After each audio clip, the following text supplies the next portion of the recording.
I'd like to start by saying my name is Kiani Schaefer and I'm a former ward of the state.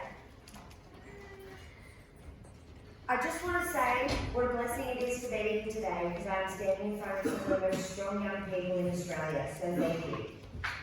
Before I begin, I'd just like to say, I'm not what happened to me, I am who I choose to become. Having spent 13 years of my life as a ward of the state, and another 9 years in county, being involved in and trying to make a change to the system, some would say I'm an expert. But being an expert doesn't make you right, as you are the expert of your own life. The reason I'm here to speak today is because sometimes the things that have hurt you the most are the very things we can use to help and inform others, and the situations you have survived, someone else may be struggling with. My journey started when I was 6 months old and my mum left me with my father.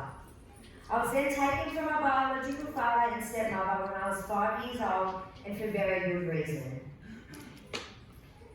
Did you know when most kids are 5, their parents are teaching them not to take candy from strangers? But children who go into care get told to move in with strangers. Ironic.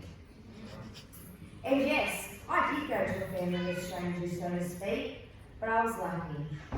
Slowly I grew to trust and love these strangers. And they soon became my mum, dad, sister and brothers. Then when I was about 12, my foster family got bigger again. I got a brand new little foster sister. Oh no, that was when I was 7, sorry. Then when I was 12, my family got bigger again and I got 2 little foster brothers.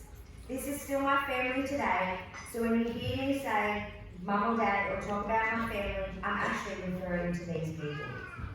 My foster family always supported me and allowed me to express myself. They never judged me based on my biological parents, and they even fought for my voice to be heard when it came to dogs. My foster home was a place that consisted of 4 different last names, but it was full of genuine love. I was happy here, it was my home. However, life took a bad turn around the age of 15. I had a disagreement with my mum and I was removed from my foster family. Within a few hours of being at the doc's office, I was placed in a car and told I was going to a new foster home. It was quite late at night, I was scared and I just wanted to go home. The docs wouldn't let me. I felt so alone and hopeless. But the worst part was that nobody explained to me why this was happening and that I wouldn't be allowed to go back home to live ever. I never knew my life could be packed into a few bags and changed so quickly. However, my family didn't give up on me even after I was removed. Between the ages of 15 and not even 16, I lived in 2 foster homes and a refuge. At both foster homes, I was ignored, and at times it felt like they disliked or even hated me. I was also hit by one of my carers during this time. After being sent to the refuge and being known as a girl who cried, I was fed up, and so I ran away. I stopped going to school, dropping out not even halfway through year 9. I was couch surfing, partying, ended up in a bad relationship and even lived with my biological father, which was the worst decision I ever made, but I felt like I had no choice. During this time, nobody called me, nobody tried to find me, nobody contacted the police, nothing. It was at this time that I was confused about who I was, where I fitted in, who I was meant to be and where it was exactly that I fitted in. I remember coming across a quote one day. I'm not what happened to me, I am who I choose to become. It was then that I realised I was whatever I wanted to be. I wasn't my biological parents' mistakes, I wasn't what others thought I was, and I sure as hell wasn't going to be defined by the words foster kid or Schaefer. When I was 17, turning 18, I decided that I wanted to change people's thoughts about me, about what a foster kid was.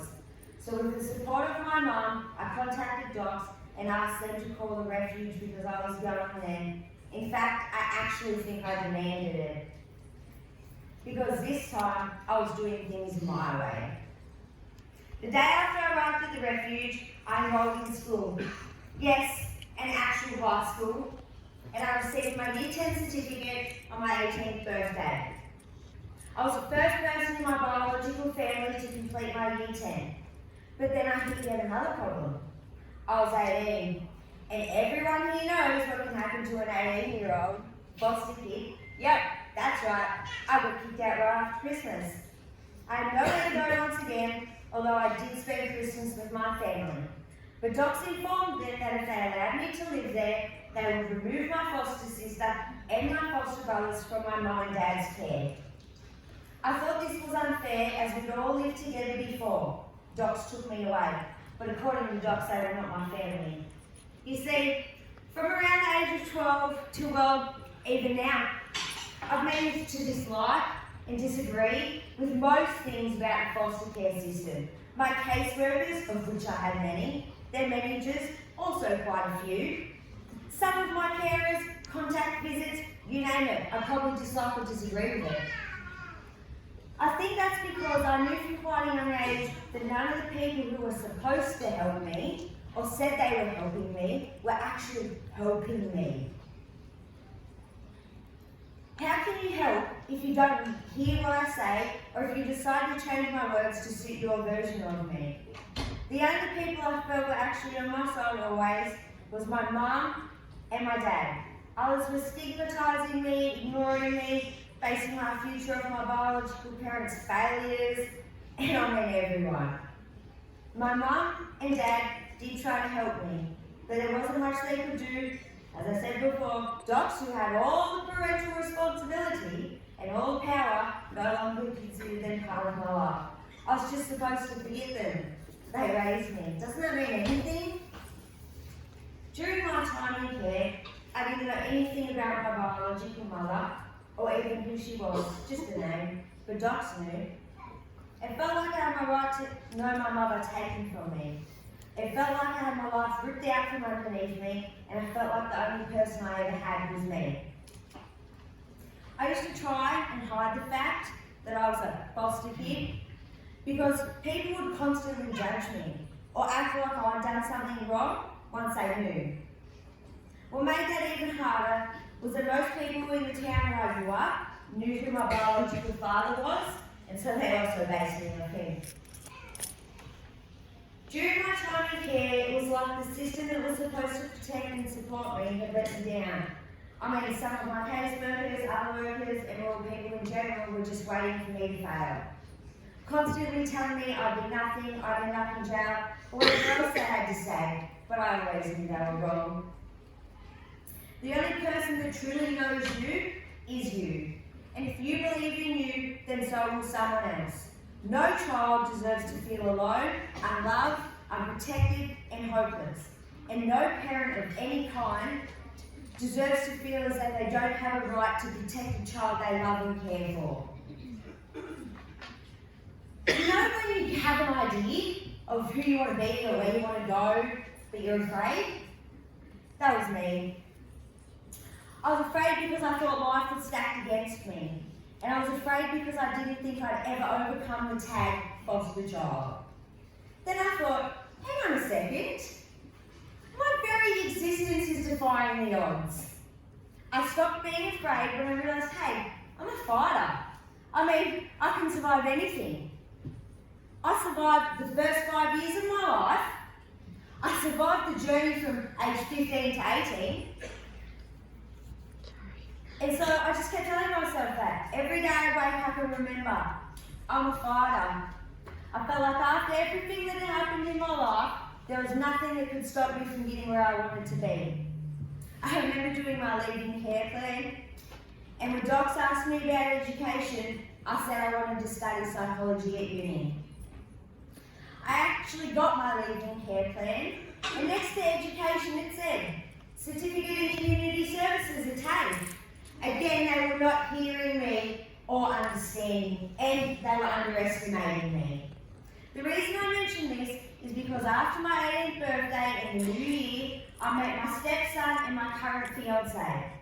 who I've been with now for almost 10 years. I found another part of my forever family. Not long after meeting my fiancé, I enrolled in a bridging course, kind of like Year 12, at the University of Newcastle.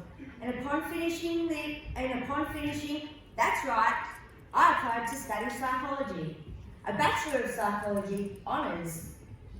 And guess what? I got early acceptance.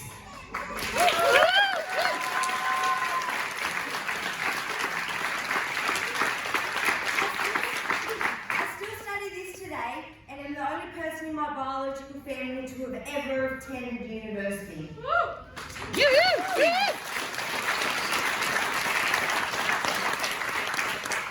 In 2017, I attended my very first Create conference. I arrived at my hotel extremely nervous and very unsure of myself. I noticed a man in a purple shirt, Create shirt, and asked him if he was there for the conference.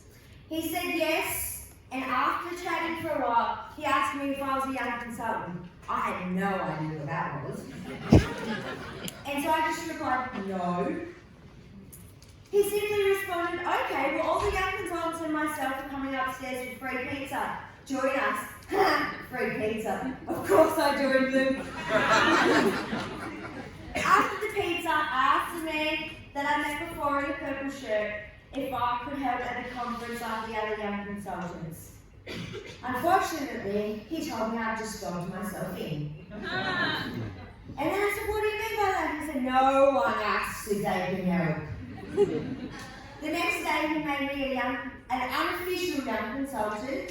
He gave me a shirt, and this man still works at Create today, and many of you know him as Lucas. So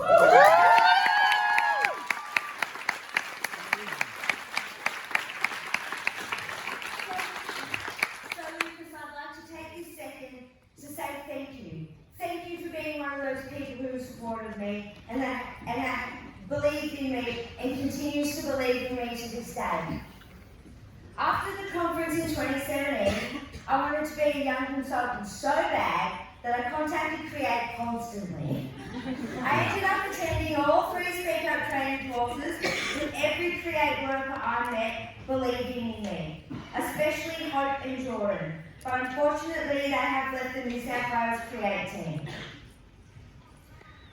Since completing my Speak Up training, I've co-facilitated caseworker training, spoken at Speak Up courses to new young consultants. I was voted on the Advocate for Children and Young People Awards. I've spoken on a panel board, done an ABC TV interview, written for the Create magazine, been in a local paper, and participated in almost every event Create's had since 2017. That includes making Create birthday cards. Not that long ago, someone who believed in me a little more than I think I believe in myself sometimes, Jackie invited me to speak at Create's birthday gala. After speaking there, I felt so proud of myself for the first time. Not only did I believe in myself, I had others believing in me, and they were actually listening to me. And for once, nobody stigmatised me, or judged me, or said I'm sorry. So I'd just like to take a second to thank Jackie for always believing in me and being like a second mum by providing me the stepping stones to follow my passion. I still contact Create to this day, and I'm 26. I try to get involved in as many events and as opportunities as possible. I guess you could say I'm kind of like their Ash. My goal in life is to empower other young people to become better versions of themselves, the best versions of themselves possible. Because every child out there is just one caring adult away from a success story. Being part of Create has made me realise that I do matter. They've allowed me to follow my passion, the thing I love, and that's speaking out and being able to open up other people's eyes to what really goes on, which allows me to roar for those who whisper. A friend of mine who is also a former foster child has a tattoo that I think sums up every foster child in this room. Her tattoo reads, "It's the children the world destroys who go up to save it." I mentioned her tattoo because every single one of you in this room has something very special. It's not something everyone has. It's not something you can be taught or learnt. It's not something anyone can give you, and it sure as hell ain't something anyone can take away from you. It's your resilience. It's your will to fight for you. And research shows that it's one of the 8 core abilities that drive successful children. Resilience is your ability to meet and overcome challenges, and it incorporates attributes like persistence and determination. Before I end my speech, I'd just like to point out that every single one of us in this room belongs to a minority. Foster carers, workers, young people in care, etc. When Martin Luther King gave his I Have a Dream speech, it was to a minority of his own. And look at the effect his minority had on the majority at the time. I also have a dream. I have a dream that together we are able to make a major impact on the system to evoke positive changes that benefits everyone involved in the care system.